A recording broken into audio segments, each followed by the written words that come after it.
Shalom, this is Daniel here, and today we're going to catch up on different things, and I have to ask you to forgive my absence. Summer is a rough time for scheduling and work and lots of family quality time and so on, as well as some unplanned bumps in the road. But we are back. Syria. Yesterday, there was a report from different social media sources that was later confirmed by the national Syrian news agency SANA from sources within the Syrian government, and then also even later by a brief statement from Israel's defense minister Israel Katz of an unordinary event. Here is what we know so far. Allegedly, Syrian forces discovered an Israeli device on the outskirts of Damascus, in Al-Qasawa, likely a reconnaissance device.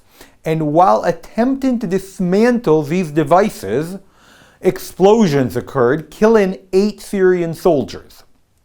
Following that, the IAF, the Israeli Air Force, using drones and planes, bombed the area for nearly a day and a half, keeping the Syrians away. Then Israeli helicopters landed troops and heavy equipment in the area and spent a few hours working there before finally departing the region. Now, some reports, including from Al Jazeera, said that the IDF soldiers were searching for something, which would significantly lower the PR damage to the Syrian regime. Another thought about that is that they were searching for the remains of lost navigator Ron Arad or Yehuda Katz, the last of the missing soldiers from the Sultan Ya'aqub battle. A few days ago, it was reported that the IDF attacked the Nasser Hospital in Khan Yunis. Let's go over some of the details from the first 24 hours, and later we'll add more information that came after that. So, it was reported that there was an initial strike, and then, after the first strike, a secondary one that killed the rescuers from the injured in the first strike. It was reported that around 20 were killed, of which 5 were journalists.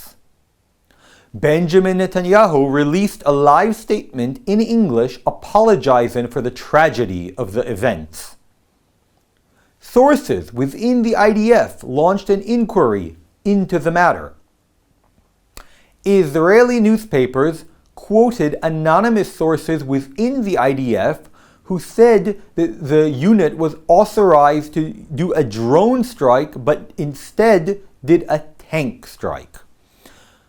Now, more information has come out in the following days, and now we know that there were 12 terrorists, 10 from Hamas and 2 from the Islamic Jihad that were killed in the strike, along with 7 who do not have a terrorist background, which makes this whole event, while a tragic, clearly a legitimate strike on enemy forces.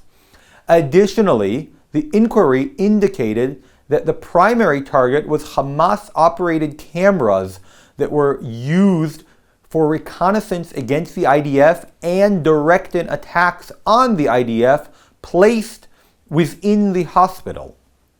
Very sad that Hamas's actions caused harm to others, but it's par for the course when it comes to Hamas as well as other terrorists in general.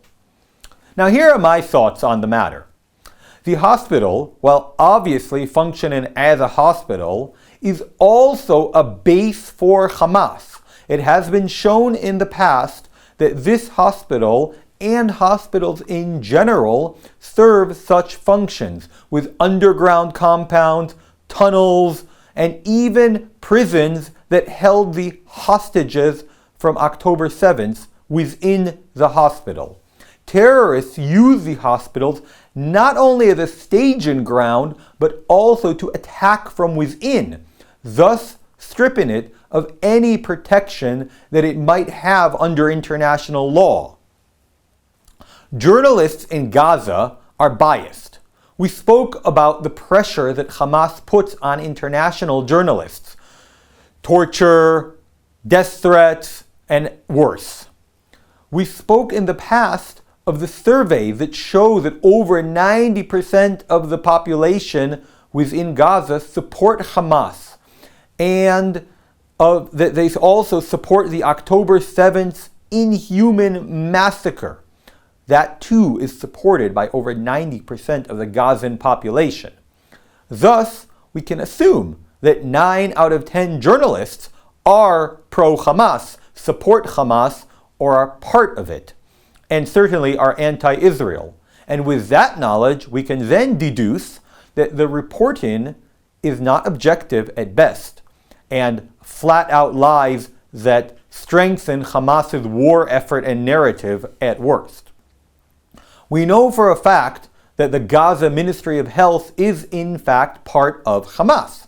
So anything that they report is suspect. Benjamin Netanyahu's apology is more likely meant to reduce international pressure rather than an admission of wrongdoing, due to the fact that 5 of those killed were journalists for international media outlets.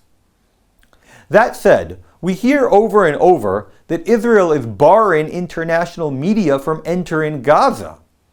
And if that's the case, how did 5 journalists get killed?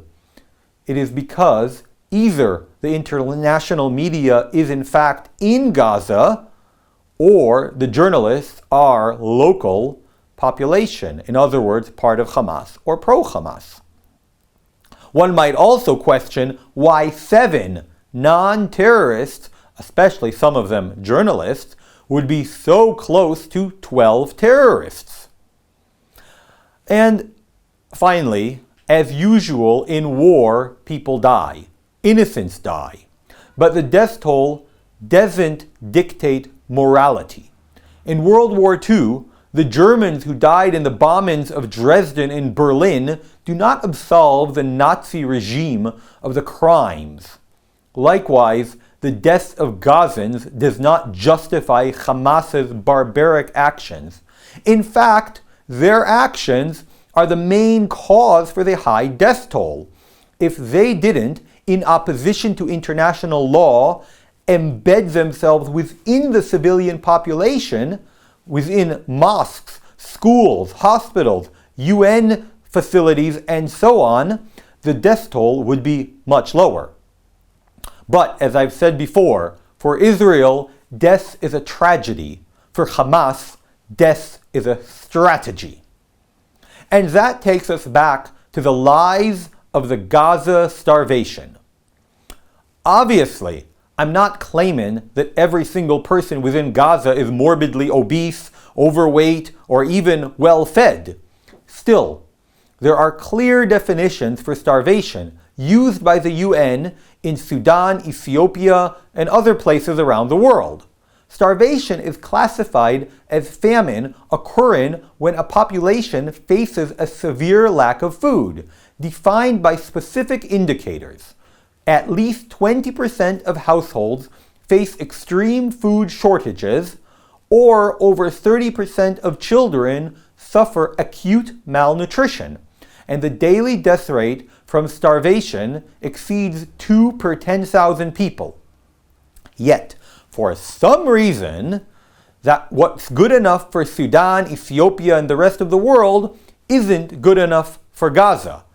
On a side note, we've seen that as well when it comes to refugees. The Gazan Palestinian so-called refugees have their very own set of rules, categories, and agencies compared to the entire rest of the world. But anyways, there is always a double standard when Jews are involved, because this is political and not an objective situation.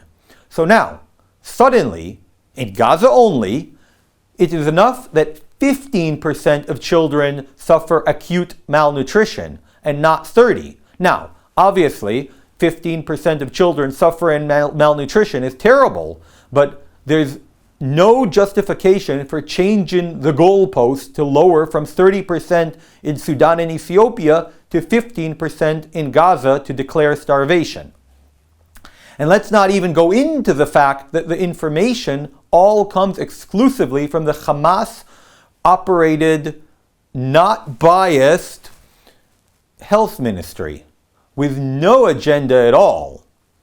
And not to mention that even the UN itself is an incredibly biased organization against Israel. The most blatant example of that is between the years 2015 and 2023, the UN General Assembly has adopted 154 resolutions against Israel and only 71 against all the other countries in the world combined. That's right. Israel, a tiny speck of a country with 0.1% of the world population, has more than twice as many resolutions condemning it as the entire world combined.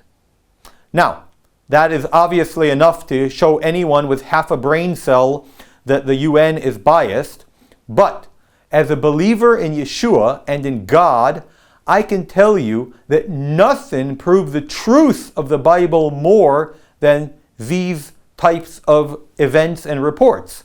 Zechariah chapter 12 verse 9 says that all nations will be gathered against Jerusalem, and this has never been truer. It's shocking how even now major media outlets, such as in the case I'm about to share, the Daily Mirror in England, puts on its front page a picture of a small child who looks terrible and starving, with the headline, "Stop Starving Gaza's Kids." But what they choose to omit and don't tell us is that this child has a disease, and the papers proving it existed long before October 7th, 2023. Papers showing his diagnoses and requests to travel to get medical care and so on. It is astonishing, or not, that major papers such as the Daily Mirror, the New York Times, and others continue to publish these stories that they know, or should know, are lies and falsehoods. Once again, showing us how biased and agenda-driven and political mainstream media has become. It is no longer about reporting news events, but rather brainwashing people into believing the lies that push their goals and agenda forward. But like I said before, while the truth is tying its shoelaces, the lie has traveled twice around the world. In case anyone wants to look into the matter a little more, look up Olivia Reingold or Tanya Lukyanova of the Free Press. They investigated 12 of the most viral images of alleged famine in Gaza, and each and every one of them tells a much more complicated story than the one published in mainstream media. I'd like to finish on the matter of the famine with Ambassador Mike Huckabee's recent post on X, formerly known as Twitter. International media is missing the real story of famine in Gaza. Hostages are starving, Hamas is getting fat, and the UN declares famine while 92% of their food is stolen to be sold by Hamas. Meanwhile, additional UN food sits rotten in the sun. The UN should declare itself corrupt and incompetent. Recently, we spoke about Egypt.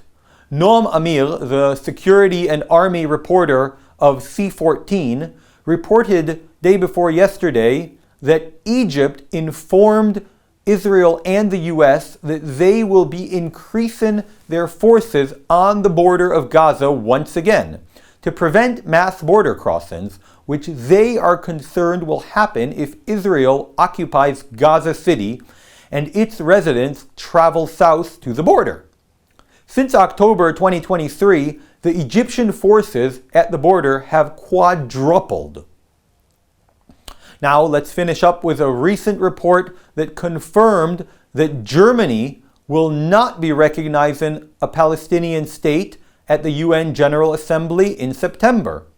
But even more importantly, that Canada has backed off from their earlier statement that they would be recognizing a Palestinian state.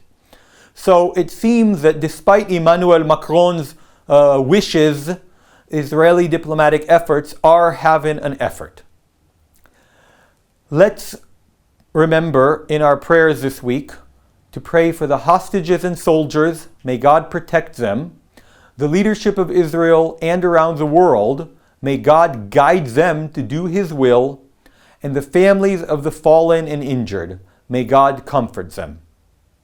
Now, if you liked this video, and if you feel that there's someone who could benefit from it, please share it with them. Click like, subscribe, do all those things that take you just a moment, but make a big difference for us. And thank you, and God bless. Shalom.